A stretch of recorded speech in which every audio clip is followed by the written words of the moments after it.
I love all the Chris's in Hollywood. I named my son Chris.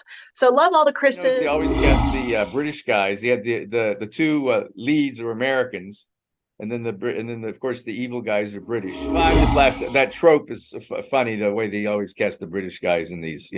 If you want to find a Nazi, Mhm. cast a Brit. And this is yet another forgettable film. It was fun to watch. I enjoyed going to the theater. It helped me forget about my day. But once it was over, I mean, it was predictable. The ending was predictable. Anyway, I enjoyed. I don't think it was a great classic, but I'll probably this is a movie I watch it when I was watching. I said, "Oh, I'll watch this one again," because there's a lot of stuff going on that I'm not picking up on. Right? Shocked. Amateur Girl and Fanboy present the Big Bad Glass Movie Review.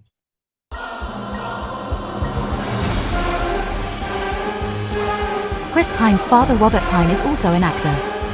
What classic 70s police show did he co-star in? Stick around until the end of our reel to find out. Hi, welcome back to our channel. I am Amateur Girl. And I'm Fanboy here in Chiang Mai, Thailand. My sister is Amateur Girl in California, Carlsbad, California, and we like to talk about movies. Yes. And today, and this week we're going to be talking about Dungeons and Dragons: Honor Among Thieves. Honor Among Thieves. Yeah. Well, you go ahead and tell me what you thought about it, and I'll give you my thoughts. All right. So I love all the Chris's in Hollywood. I named my son Chris. So love all the Chris's. Chris was wonderful. Love Chris Pine. Michelle Rodriguez, strong woman representation on film. She was wonderful to watch. Justice Smith, Hugh Grant, enjoyable to watch. You know, a little throwback to the 80s and 90s, and that's really when he was in his prime, I believe. So it was nice to see him on screen again. I don't really haven't been following him lately. For me though, Regé-Jean Page made the film for me. He is a fan. He's a British Zimbabwe. Oh my gosh, the good-looking guy, the good-looking killer. Oh, Yeah. But you notice they always cast the British guys. They had the two leads are Americans, and then of course the evil guys are British, and they always do that. Nazis and everybody. They always cast the British guy for some reason. Yeah, that trope is funny the way they always cast the British guys in these. If you want to find a Nazi, cast a Brit. Yeah, because of the accent. You very rarely see Americans cast as Nazis, either real Germans or British people, right? Don't ask me why. But it's funny that they used that trope in this one too, right? Michelle Rodriguez and Chris Pine being an American, and they're yeah. Anyway, Justice Smith, Justice Smith. It was one of my favorites. I love that guy. He was in. I don't know. I can't remember what movie he was in, but he was in another movie I liked quite a bit that he was in that I thought he was funny in. So I look back on our videos and I realize I don't say a lot about many of the films, except I comment about the actors, because most of these films are really forgettable. And this is yet another forgettable film. It was fun to watch. I enjoyed going to the theater. It helped me forget about my day. But once it was over, I mean, it was predictable. The ending was predictable. I feel like they need to stop spending so much time spending money on the special effects and maybe spend the money on the script a little bit more and pay attention to that. Make it a little bit more interesting. It was just a forgettable film. I went and saw a play last night. That made me think. If we were talking about that this evening, I'd have so much more to say about it and how I left feeling stimulated and it was thought-provoking. The films these days. And I do. But if we do a thought-provoking film, you don't like them. I do, but I like the fantasy and I like these sort of genres of film. So yeah, you're flipping the way you're thinking here, because no, not at all. No, not at all. Because I like the genre. The genre is the problem. The writing for the genre is the problem. I don't like the movies like Tar. I don't want to go see those kinds of films. I don't like serious drama films, but I love fantasy. I love even horror. honestly, the horror films are more thought-provoking than these fantasy films. I feel like they know that they sell tickets, so they spend all their money on the effects, but they don't really think too much about, I mean, Shazam, for example, they're not thinking through the storyline. I feel like they're not trusting that their audiences are smart and that they want a little bit Well, more meat to the like script. I So, said, that I didn't say that in the last review, but I kind of meant it. Was it Shazam 2 was shovelware? It's just, you know, like they do with games. It's just some piece of shit that they, excuse me, my French, that they shovel out there just to get people to buy tickets. yeah, You know, exactly. this one was, So I thought, was a bit different. it But was you better. can It was much better continue than Shazam.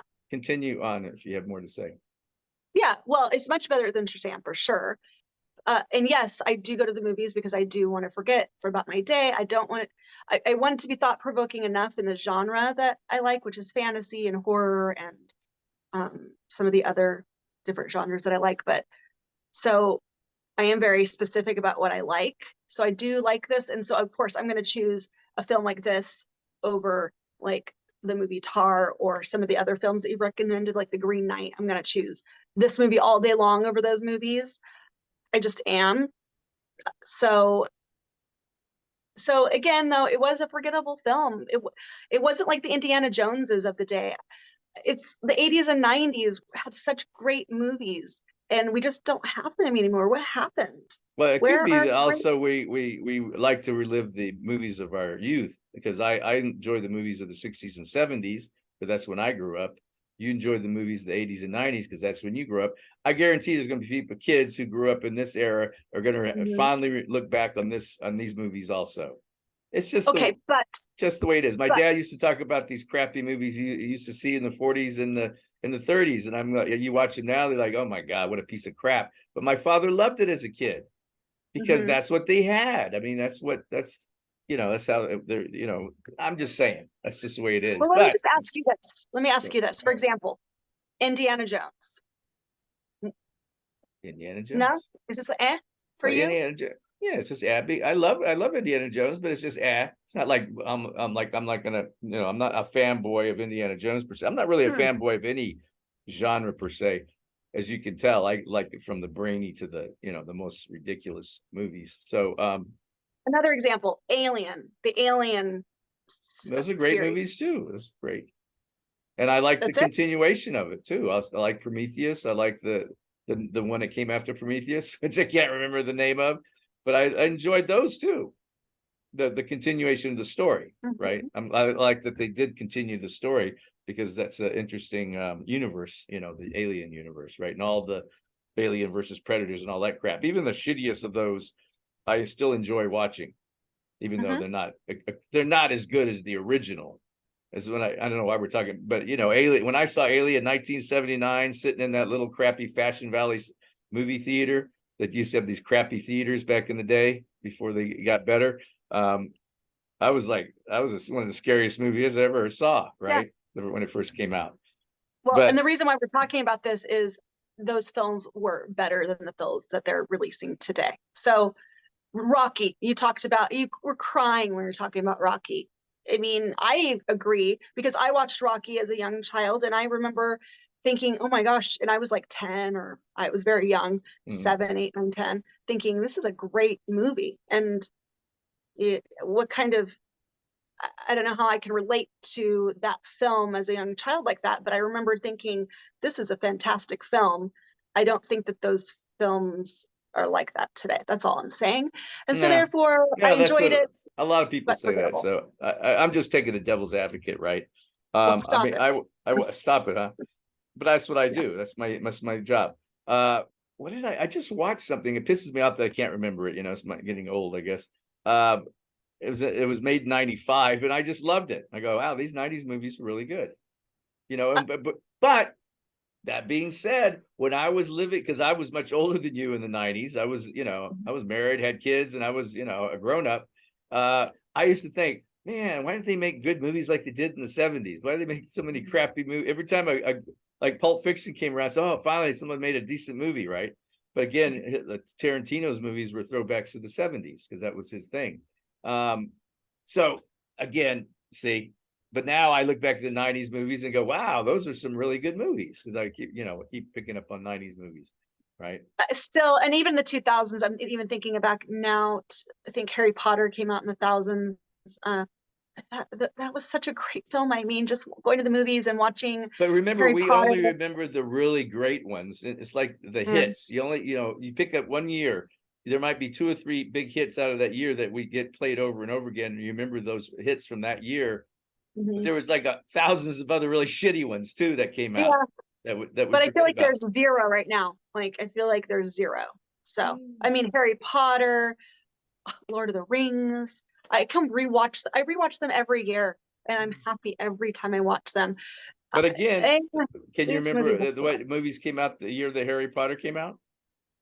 I could look back and I probably have seen most of them because I've seen pretty much every movie. Yeah, but you don't remember. I mean, that's what I'm saying. Well, I don't remember most things. I have a terrible memory. So, but that's why I am the reviewer of the people, because if I remember them, that must be a really fantastic film for me, because I'm a reviewer of the people, because I'm a real person. No, that's right. I'm not, and I'm a robot. I'm now that we let our secret out, I'm the AI. So I'm the most amazing AI ever created. So be amazed, friends. Be amazed. Be amazed. So I'm done. I'm done. Anyway, I enjoyed. I don't think it was a great classic, but this is a movie. I watched it on IMAX, so I quite enjoyed it on IMAX. It was quite great. I wish it'd been in 3D. That'd have been even more fantastic. But I thought it was now I know nothing about Dungeons and Dragons other than it originated or evolved from the war games genre, which is a board games that my friends used to play in college. That some of these guys were obsessed with it. So this whole war game thing where you take on the characters of generals and whatever, all the way down to like a guy in the trenches or something. But Dungeons and Dragons came out of that. And so it's just basically set up as a board game. You can create your own characters. You can do all this stuff. There's been a few other movies that have been based on Dungeons and Dragons that haven't been as good as this one. And the interesting thing about the Dungeons and Dragons games is that there's a guy who sits at the head of the table who narrates the whole thing and talks about it. Now, they didn't do that in the movie, but that was what threw me off at the movie at the very beginning was these flashbacks they started with. And, they always say if you're taking a screenwriting class, if you're doing a flashback right at the start, you're in trouble, right? Which they just basically threw that. Well, you got to know the rules to break them, right? So I assume that the flashback thing, which they used throughout the entire movie to the very end, right, with Hugh Grant, was used as a substitute for that narrator at the end of the table, because they did try to tie this movie into the actual game, and that's what a lot of critics are saying. That's what they did very well was making references to the original game, the Dungeons and Dragons game, right? So which is very popular here in Thailand. I see among and I know when I was a teacher, a lot of the kids were still playing it. So it's still a fairly popular game. I said I never was one of those kind of guys that played that type of game. So I appreciate them doing that, even though I knew nothing about it. So I by the end of the movie, I pretty much had at first I got my hackles up over the flashback stuff, but then after I relaxed into it and realized that was just part of the whole design of the script, and then I all the way to the very end with Hugh Grant, right? So all tied together. So I like the way they tied it together. It was very entertaining. The actors are, of course, very entertaining. The sequences were entertaining. I'll jump to, so I don't forget my bad glass review. I'm going to give it I want to say 95%, because I know when I watch it, when I was watching, I said, oh, I'll watch this one again, because there's a lot of stuff going on that I'm not picking up on. Right? Shocked. So shocked. You're shocked, huh? And the guys who wrote it, they're a team, and their credits are amazing. They did Horrible Boss 1 and 2. Love those movies. They did what? Horrible Bosses 1 and 2. Oh, yes, I'm a huge fan of Horrible Bosses. They did National Lampoon's Vacation. the one that you Huge love and fan. watch over and over again, Yes, right? I They do, did yeah. Burt Wonderstone, one of my favorite gay movies. They did Spider-Man's No Way Home. Hmm. So that's just Fan. a small selection of their credits. So anyway, they have very good credentialing. Now this is their first huge budgeted movie. Right. Again, I mean, I agree with you. Why these big budgets and these big movies that are to serve what purpose? It was funny, it was entertaining. But was it art? As I always say, does it shine a light, or like sometimes the movie resonates with what's going on in the world right now, and then you can see the comparison, parallels, and all that stuff. Yeah. I'm not seeing all that. I'm not seeing any way of is it so a way of improving our future or the future? No, there's nothing. Like you said, there was nothing there to stimulate. Now, one of my favorite movies recently is John Wick 4, and I went to see that. And again, you could say the same things about that, but I don't know. There's so much going on in that movie that that you could talk about that that I would like to talk about, but I'm not going to because we're not really doing John Wick 4. But again, is that one art also? I don't know. It could be argued that John Wick 4 is artful. But this one, I don't know. It's again, it's more of it's a high quality popcorn. I would say even Indiana Jones is high quality popcorn entertainment, Yes. right? Sure. So that's about really all I have to say about it, unless there's anything else. I mean, these guys are good. I don't know how this movie did at the box office. I have no clue. I know when I went to see it, we went on a weekday, so it was maybe huge IMAX theater. There's maybe 6 people in the audience. Mm. So, but that's of course on a weekday, and people are working in Yeah. Thailand. They work on everything, so it might be the same in America too. So I didn't Sure. go on a weekend. But you probably went on a weekend, right? We did. And it was very busy, right? It was full. Yeah. Yeah. So there you go. So that's all I have to say about Dungeons and Dragons: Honor Among Thieves. Again, it was very effectively made, had some good humor. I thought the script was interesting, even though it broke a lot of the rules, but that's you gotta know the rules to break. And will there be a Dungeons and Dragons 2? We don't know. Unless it makes money, there probably will not be. That's the way it works, right? It doesn't matter the quality of the movie, doesn't matter it's all about the money. I want that money in Hollywood, right? honey. It's show Right. business, and you got to remember that the business is weighted as much as the show, right? Part of it. So it's all about the money. It could be the crappiest movie ever made, but if it made tons of money, they'd make another one, and they do. And they make it even crappier sometimes. And if that one makes money, they'll make an even crappier movie. It's just the way Hollywood works. It's so funny, right? Anyway, that's all for me. And in Chiang Mai, Thailand. And good night. Chris Pine's father, Robert Pine, was the co-star on the 70s police show Chips. Game over.